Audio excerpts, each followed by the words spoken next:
Assalamualaikum warahmatullahi wabarakatuh. Kembali lagi bersama saya Perawat Fikri. Apa kabar kalian semua? Semoga kalian semua selalu diberikan kesehatan di tengah pandemi COVID-19 yang telah menjadi ujian bagi negara tercinta kita, Indonesia. Dan tidak lupa selalu saya ingatkan kepada kalian semua untuk menjaga protokol kesehatan dengan baik dengan cara sering mungkin melakukan cuci tangan, menggunakan masker ketika Anda berpergian keluar rumah, dan menjaga jarak minimal 1 meter ketika Anda berkomunikasi dengan orang lain. Nah, hari ini kita akan membahas mengenai patofisiologi dari demam atau panas. Nah, langsung saja kita mulai dari sini. Demam akan diawali oleh adanya infeksi atau cedera jaringan. Jadi cedera jaringan ini bisa disebabkan oleh dua hal. Yang pertama karena cedera fisik, menyebabkan sel menjadi lisis atau pecah. Nah, yang kedua bisa jadi karena cedera non fisik atau infeksi. Nah, infeksi ini bisa terjadi karena infeksi bakteri, virus, atau mikroorganisme lainnya. Nah, bakteri ini ketika masuk, ini kita gambarkan, ini misalkan kulit ya, dan bakteri ini masuk menginfeksi, maka bakteri ini akan mengeluarkan toksin atau racun. Nah, ini saya gambarkan dengan gambar berwarna hijau. Nah, racun ini sangat merusak, dapat menyebabkan kerusakan pada sel sehingga sel menjadi pecah. Nah, di daerah jaringan sini, di daerah sekitar sel dan jaringan ini ada yang disebut dengan sel mas.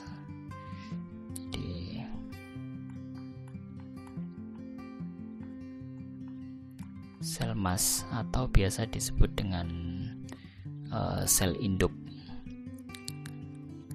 Sel induk ini ketika ada terjadi infeksi bakteri ataupun bakteri ini mengeluarkan toksin atau racun yang menyebabkan kerusakan pada jaringan, maka akan merangsang sel mas untuk memproduksi zat yang disebut dengan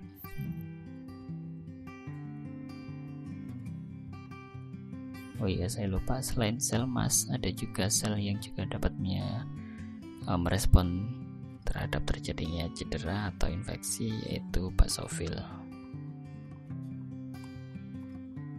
Nah, kedua sel ini, sel mas dan basofil ini ada di seluruh jaringan atau sel di tubuh. Nah, mereka akan mengeluarkan histamin. Histamin ini merupakan mediator inflamasi, sehingga ketika terjadi infeksi, sel mas dan basofil ini yang berada di seluruh tubuh, yang berada di daerah sekitar sel, akan merespon dengan cara mengeluarkan histamin. Nah, histamin inilah yang akan menyebabkan terjadinya inflamasi. Nah, apa yang dilakukan oleh histamin? Yang pertama, histamin ini akan merangsang akumulasi atau tertariknya sel darah putih ke tempat terjadinya cedera. Jadi histamin ini akan merangsang sel darah putih, monosit, makrofag, sel T helper, dan fibroblast akan berbondong-bondong menuju ke area terjadinya infeksi atau ke area terjadinya cedera. Nah, histamin juga akan membuat pembuluh darah melebar. Ketika pembuluh darah ini melebar, maka akan lebih mudah sel darah putih yang berada di dalam pembuluh darah ini bermigrasi atau berpindah dari pembuluh darah ke jaringan untuk merespon terjadinya cedera atau infeksi ini. Nah, ketika monosit atau sel darah putih ini berada di daerah cedera, maka mereka akan melakukan tugasnya dalam melakukan perlawanan terhadap infeksi. Sel darah putih, salah satunya misalkan makrofag ini, fungsinya adalah untuk memakan bakteri-bakteri yang ada di dalam jaringan, sekaligus sel-sel yang rusak, sel-sel yang mati juga akan dimakan oleh makrofag. Nah, ketika sel darah putih ini datang, maka akan ada mediator inflamatori lainnya yang dihasilkan. Salah satunya adalah bradikinin.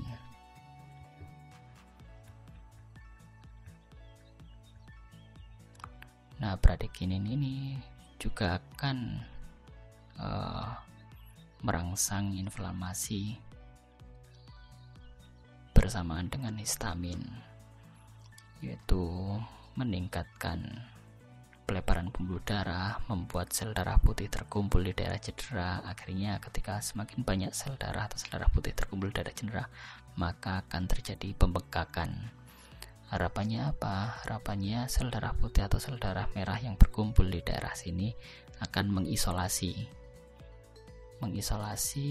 memblocking agar infeksi tidak menyebar lebih luas, sehingga ketika terjadi cedera, maka kamu akan melihat daerah cedera itu warnanya akan semakin merah dan bengkak karena terjadi penumpukan sel darah di daerah terjadinya cedera ini akibat kerjaan dari histamin ini tadi.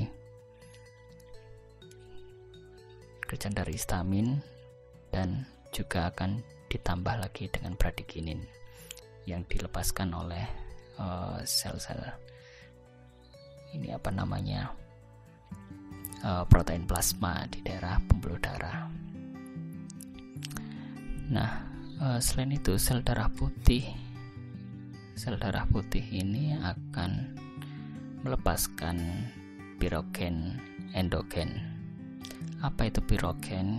Pirogen adalah zat yang dapat memicu panas. Jadi memang pirogen itu ada dua, ada pirogen endogen, ada pirogen eksogen.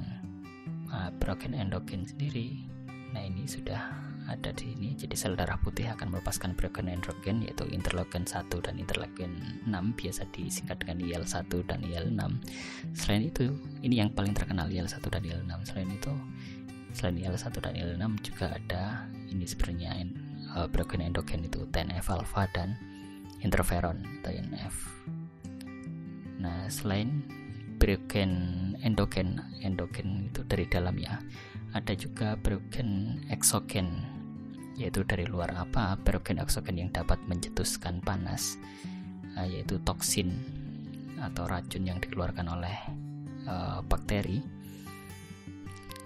atau ya bakteri itu sendiri, mikroorganisme itu sendiri yang dapat memicu terjadinya panas.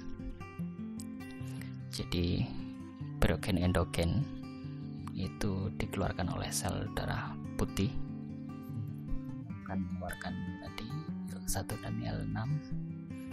Nah, IL-1 dan IL-6 ini akan berjalan. Jadi di sini tadi kan terkumpul sel darah putih. Sel darah putih ini akan mengeluarkan pirogen endogen IL-1 dan IL-6 dan akan masuk ke peredaran pembuluh darah ini. Kalau berjalan akhirnya menuju ke otak, sawar otak. Di sini ya, menembus sawar otak. Nah, ketika sudah berada di otak, IL-1 dan IL-6 ini akan merangsang endothelial cell hipotalamus, sel otak, untuk membentuk prostaglandin. Nah, sel otak ini akan membentuk prostaglandin, dan prostaglandin inilah yang akan meningkatkan atau merangsang hipotalamus untuk meningkatkan patokan suhu tubuh atau set point. Misalkan suhu tubuh normal manusia adalah 36 derajat Celcius. Nah, ketika prostaglandin ini merangsang hipotalamus untuk meningkatkan patokan set point, bisa jadi set point yang baru atau standar baru suhu tubuh bisa ditingkatkan misalnya ke 80 derajat Celcius, 38 derajat Celcius. Nah, jadi prostaglandin akan merangsang hipotalamus untuk meningkatkan patokan di otak yang awalnya patokan normal adalah 36 derajat Celcius ditingkatkan menjadi 38 derajat Celcius. Nah, ketika patokan di otak sudah ditingkatkan menjadi 38 derajat Celcius, padahal suhu tubuh masih dalam rentang 36 derajat Celcius, maka otak beranggapan bahwasanya tubuh kurang mendapatkan panas, sehingga dibutuhkan panas lebih agar suhu bisa naik dari 36 ke 38 derajat Celcius. Nah, bagaimana cara tubuh untuk meningkatkan suhu tubuh? Maka dilakukan dengan dua cara. Yang pertama adalah menggigil. Kenapa menggigil? Karena menggigil ini adalah cara tubuh untuk menggerakkan otot. Ketika otot-otot bergerak, maka metabolisme akan meningkat, sehingga salah satu efek atau salah satu efek dari metabolisme adalah panas, meningkatnya panas. Seperti orang olahraga, ketika semakin banyak bergerak, metabolisme meningkat, maka tubuh akan menjadi semakin panas. Nah, sama dengan patofis ini, ketika tubuh memerlukan tambahan panas, maka tubuh akan mempersepsikan bahwasanya tubuh merasa kedinginan. Jadi selain menggigil, maka tubuh akan memvasokonstriksi kulit. Jadi kulit akan lebih menutup. Fungsinya apa? Agar panas tidak keluar dari kulit. Jadi kulit akan divasokonstriksi atau ditutup secara rapat. Nah, yang kedua adalah memerintahkan otot untuk bekerja optimal, yaitu dengan cara menggerakkan berulang-ulang, yaitu menggigil. Nah, ketika menggigil ini, maka otot akan memproduksi panas tubuh karena meningkatkan kontraksi otot akan meningkatkan metabolisme tubuh. Nah, akhirnya kedua hal tersebut, yang pertama adalah menggigil, yang kedua adalah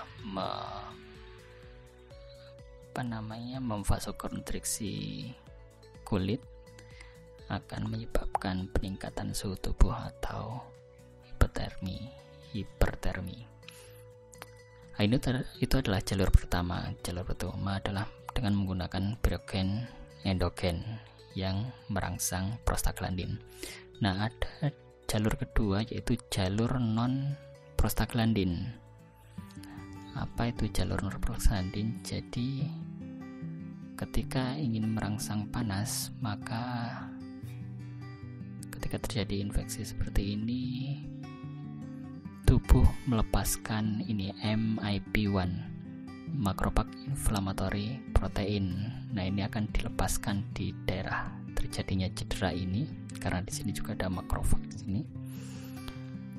Nah, MIP-1 ini akan merangsang saraf vagus. Jadi tidak menggunakan tidak menggunakan pirogen endogen, tapi zat MIP-1 ini akan langsung merangsang saraf vagus. Jadi biru-biru ini saya gambarkan sebagai saraf ya, biru-biru. Saraf vagus adalah salah satu saraf yang menjalar hampir merata di seluruh tubuh, termasuk di daerah kulit, perifer kulit. Nah, MIP ini diproduksi dan akan merangsang saraf ini yang biru-biru ini ya, saraf. Dia akan merangsang saraf reseptornya, maka dia akan langsung terkonek ke otak saraf ini. Nah, jadi sinyal langsung menuju ke saraf pusat sebenarnya tidak melalui ini. dia langsung merangsang ke hipotalamus untuk meningkatkan patokan set point panas tubuh. Jadi MIP ini tidak menggunakan jalur pembuluh darah, tapi dia langsung merangsang saraf-saraf yang ada di pinggir ini menggunakan saraf vagus langsung menuju ke otak untuk mengubah set point panas tubuh dari normal menjadi hipertermi atau menjadi lebih panas. Nah, itu adalah 2 jalur bagaimana cara tubuh meningkatkan suhu tubuh. Nah, terus akan ada pertanyaan, sebenarnya apa fungsinya tubuh meningkatkan suhu tubuh dari yang 36 ke 38 derajat Celcius? Jadi begini rekan-rekan sekalian,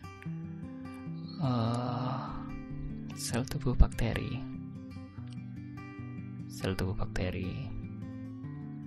itu terbentuk dari protein.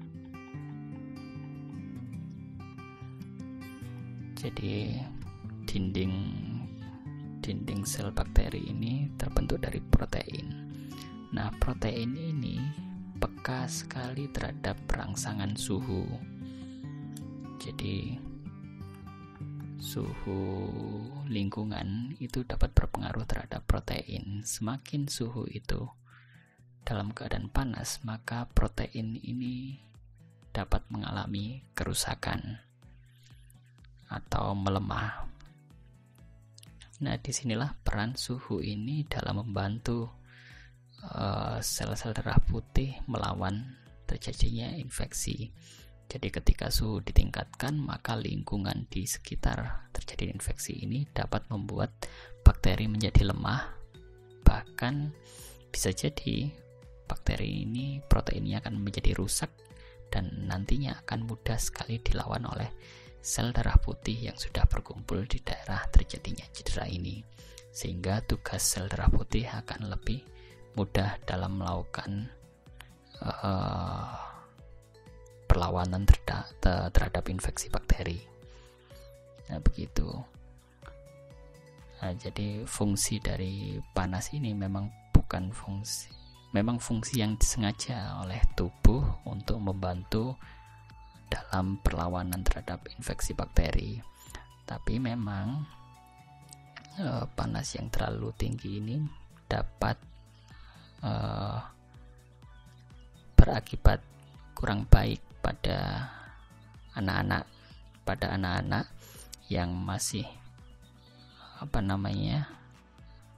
rentan sekali otaknya terhadap peningkatan suhu. Memang bisa terjadi kejang pada anak-anak. Nah, pada dewasa hampir jarang ditemukan terjadi kejang. Nah, mungkin itu penjelasan singkat mengenai bagaimana demam bisa terjadi pada manusia. Semoga penjelasan ini bermanfaat bagi kalian semua, dan jika masih ada yang ingin disampaikan atau didiskusikan, silahkan disampaikan di kolom komentar. Semoga bermanfaat. Saya akhiri. Assalamualaikum warahmatullahi wabarakatuh, and keep healthy.